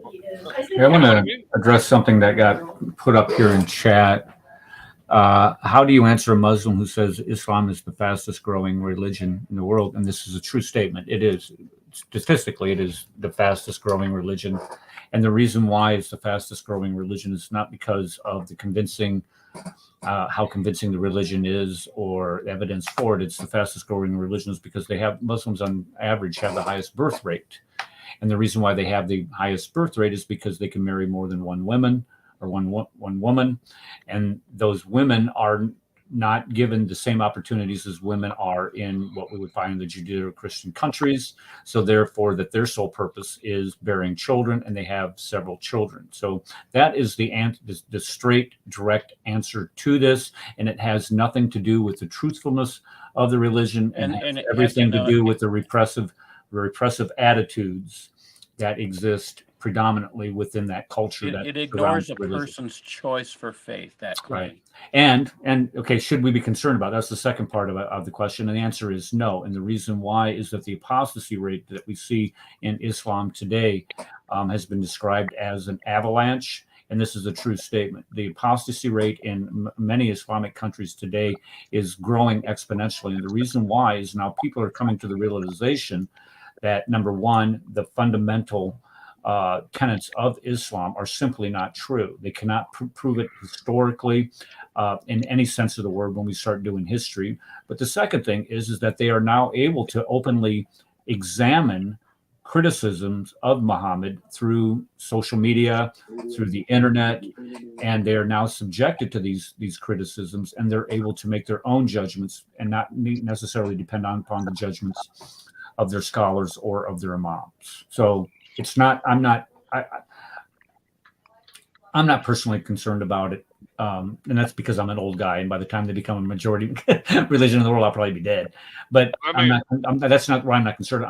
I'm not concerned about it because Islam is finally now being subjected to the type of criticism that Christianity has been subjected to for centuries, and the more that this happens and the more it proliferates, the sure people are going to understand how it is indeed a false tautology, and that people will then start leaving it en masse. So I'm not. Let me add to that and put this in a more theological perspective. Okay. Yes. Okay. So Satan is going to take over the world for a time being, for a season. Okay. Many shall fall away, okay, according to the Bible. Okay. And when Christ comes back and returns, there's only going to be a remnant, the righteous remnant, that holds firm. Okay. So fine, the Satanists, the atheists, the trans, the kids movements, the secularists, the Islamists, they can have this world for a time being, for a season. But when he comes and returns, they're all going to be destroyed, and his righteous remnant, those that held firm in the belief, shall reign supreme. So when they say that, oh, fastest growing religion, I counter and say, no, actually atheism, but so what? Okay, it doesn't matter. All the world can be Islam. And as long as there is one Christian, one righteous remnant, okay, he shall reign supreme. Okay, when Christ comes to return. Do you see what I'm saying? I mean, so yeah, that's not even a non-starter for me. That's just kind of a foolish concept when they say that. Okay, because Christianity to me, actually Christianity biblically is an exclusive religion, not an inclusive religion. He drove them away. He did not say, yes, come and follow me. No, well, he didn't say come and follow me, but when they showed up en masse, he told them things that they could not bear to hear, and he drove them away. Okay, deliberately, until only the 12 were left. Okay, and he is only after his sheep, he is only after his flock, he is only after the true remnant of Israel that is Israel, because not everyone who is from Israel is Israel, because we are the children of the spiritual birth, not of the fleshly birth. But that is different. And I'm done preaching. Sorry for preaching my Calvinism. Oh, I wanted to add the social dynamic of this situation. Wow, hallelujah, right? I wanted to add a social dynamic to this too. What is the statistic looking at? It says, the most people joining into the religion are Muslims. Okay, so how do we define what a Muslim is? How about if I'm an LGBTQIA plus Muslim? A lot of the very conservative Muslims will say I'm not a Muslim. So this is an interesting thing. How do I bundle up all the people and say, oh, they're all Muslims? This is an interesting thing. And I don't know if you can show this through statistics. Also, how do I prove a person is a Muslim, let's say by philosophy and belief and theology? Is the theology being tested of this person? Do they take the tenets of, let's say Arkan al-Islam? Do they believe in the 5 pillars of Islam? Do they believe in the creedal statements? These are interesting questions. That's not addressed in the statistic, and that skews the data of the statistic. Also, we're not looking at the nuns, the people who are leaving religion, as well as Brother Eric was bringing up. We don't know about the people who are leaving religion, right? So this is an important thing to analyze within the data.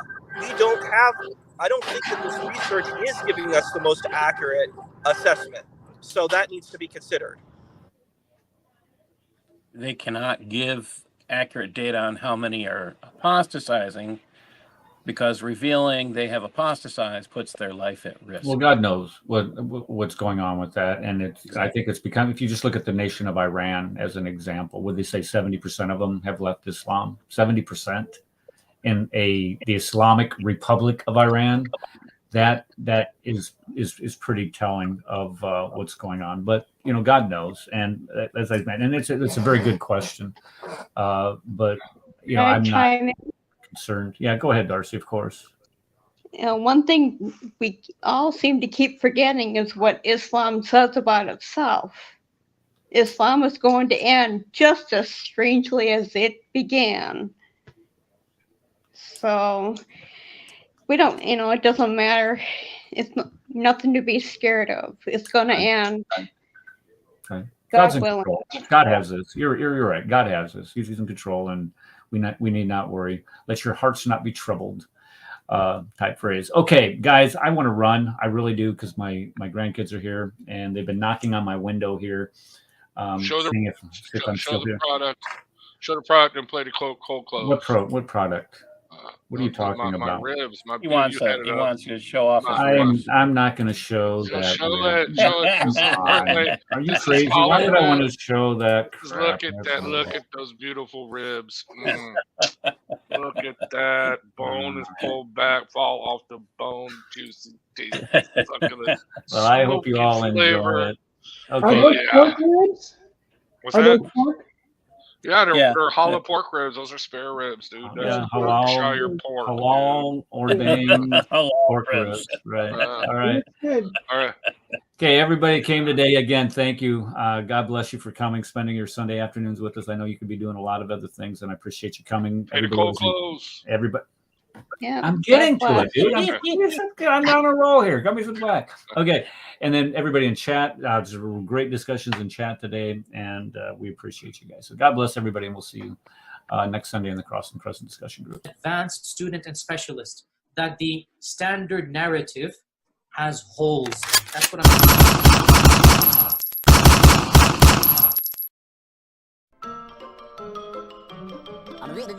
That's all, folks.